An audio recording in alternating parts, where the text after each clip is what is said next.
What is happening, everyone? Welcome back to G-Ball Vision. Thank you for stopping in. Today we have another exciting unboxing to dig into for you guys. Before we get started, double check and make sure you are subscribed to the channel. I would love to have you here. And before you head out, do me a huge favor. Hit the thumbs up button. I greatly appreciate it, everyone. Really helps push the video out there so more people can check it out. And feel free to let me know what you are carrying in your pockets today down in the comments. I love hearing what you guys have for your EDC. So we have a knife coming in from Real Steel here. Huge shout out to them for sending this in for us to take a look at. This is called the Ventus with a stone wash. Now this model looks really interesting. I've only seen pictures of it on their website, but it looks really cool. So we got our microfiber cloth, which these are really nice cloths, and then we have our knife within the cloth there. And this is going to be a full titanium frame, guys. And it looks like we have a matching milled clip there to go along with it. Nice and sleek and minimal. Got a little lanyard hole back there. Nice little bit of jimping here on the butt end. This kind of has like a copper finish to it. I don't know how well the camera will pick it up, but it's got like a stone washed copper finish to it. Everything looks nice and clean. Tolerances are nice and tight. Blade is perfectly centered. And then we have this big long pull or fuller for your opening method. And you're going to be getting that, 60% half stop or kind of the European style. And then fully open. This has a nice stone washed kind of low trailing point style of blade. It stays nice and low though. It's almost in line with the pivot. So that's not going to be bad at all for precise type cuts or detail oriented cuts. You'll be able to use that nice tip, and you don't got to get up real high to do so either. And then you'll have this little bit of belly here plus a little bit of a straight. So nice blade shape for this thing. The fuller looks good. Stone wash looks good. And this is going to be coming in N690, I believe, which Real Steel does very well. I don't know if we'll be able to pick it up or not. There you go. Can we get it? N690 there. And we've talked about this before with Real Steel. N690 is not a super steel, we know that. But we also have guys who trash on steels, that I think they don't know the characteristics of the steel. They don't know the main attributes to that steel. And I think they just bash it because they don't really know any better. Because it doesn't fall in line with that super steel, it's just no good. And I think there's too much of that, because what we have really found is VG10, N690, AUS10, steels like that are just fine. They are good steels. They are adequate steels.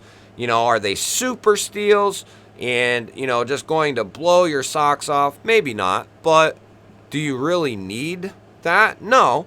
And we don't. But the point is, it's going to be a good enough steel that you're not going to notice a whole lot of difference. It's going to be a good steel that's going to get the job done. And N690, that's done well, which Real Steel does it well. It's going to perform just fine. I'm currently undergoing testing on one of their knives in N690. No corrosion issues, no toughness type issues, and the edge retention seems to be going strong still. So we'll keep you posted on that. But I have not had any issues with the N690. So that's going to carry like a standard milled clip. You'll have a little bit poking out there, nice little bit of surface area to grab a hold of this thing and pull it out of the pocket. Pretty good retention on that guy as well. The walk and talk, you get some nice pops. I don't know if the audio will pick that up.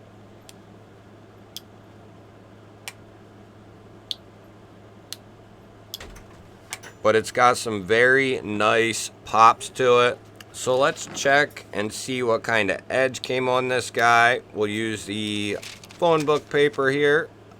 And Real Steel has not disappointed me yet with any one of their knives, whether we're talking their $50 knives or if we're talking their couple $100 knives. They just do a phenomenal job.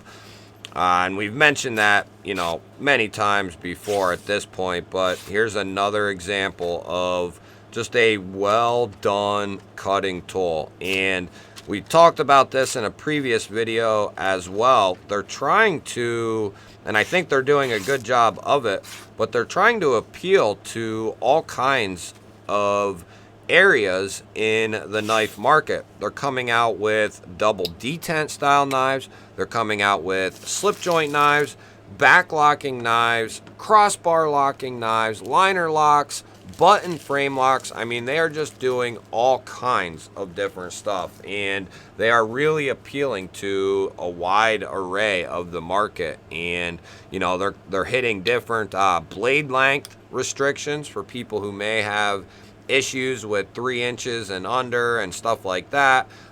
Places that have no locking pocket knife type of mandates, stuff like that. They're hitting a bunch of different areas, and all the knives that we have checked out in all them different areas have all been very, very well done.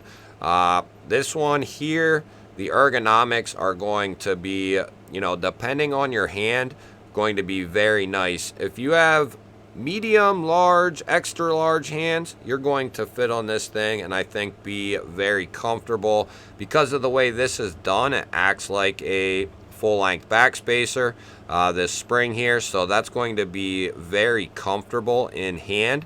You won't have an open spine here, and you don't feel that pocket clip whatsoever. It's done very well, very minimal. The way this is done here, that'll go up over the seam of the pants very nicely.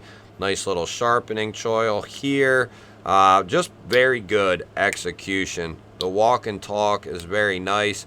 And I have to be honest, at first, when I started, it's been a while at this point, but several months back when I had in my first knife, I don't think it was through Real Steel, but the first slip joint I ever had in that was like this, this European style of slip joint. It was very odd to me. It didn't feel quite right, but as I've gotten more knives that are like that, it's actually just become like a standard slip joint. You know, it really doesn't matter anymore as long as everything is done the way it's supposed to be. And in the case of this, it has a really nice pull to that stop, and then a nice pop when it gets there, and then another nice click when it's fully opened up, and then same to the closed. Nice little click when it closes.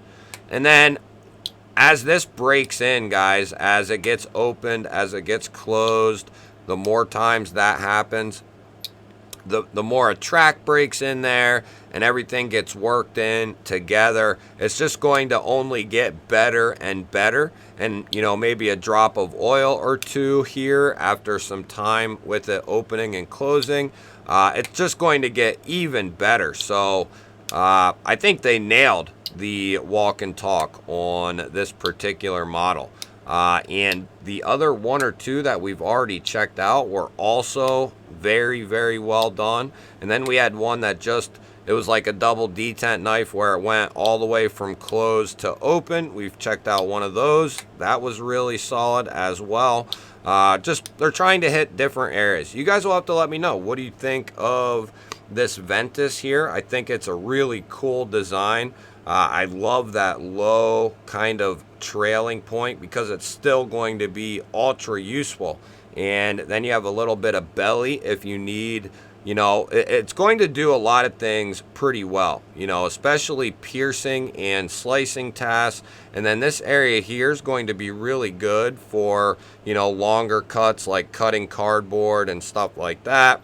And then you have the belly if you need that for whatever the case may be. But I think this is a really cool looking knife, and I think it would be a good way into a, you know, very good slip joint as well.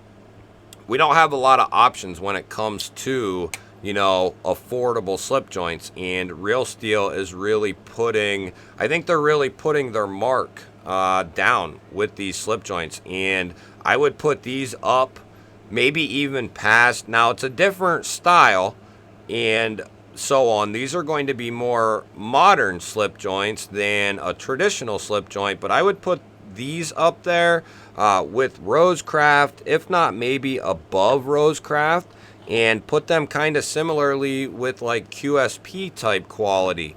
I think they're really well done. You guys will have to let me know what you think. Like I said, Rosecraft has a different aesthetic. They hit more the traditional, so it's kind of hard to compare, but the quality is up there with the likes of those couple of companies, well beyond a lot of other companies. I think Real Steel is really hitting the mark with these slip joints that they're doing. You'll have to let me know what you think. Don't forget to hit the thumbs up button. I always appreciate that, everyone. If you're new here, we release videos just like this one every single day.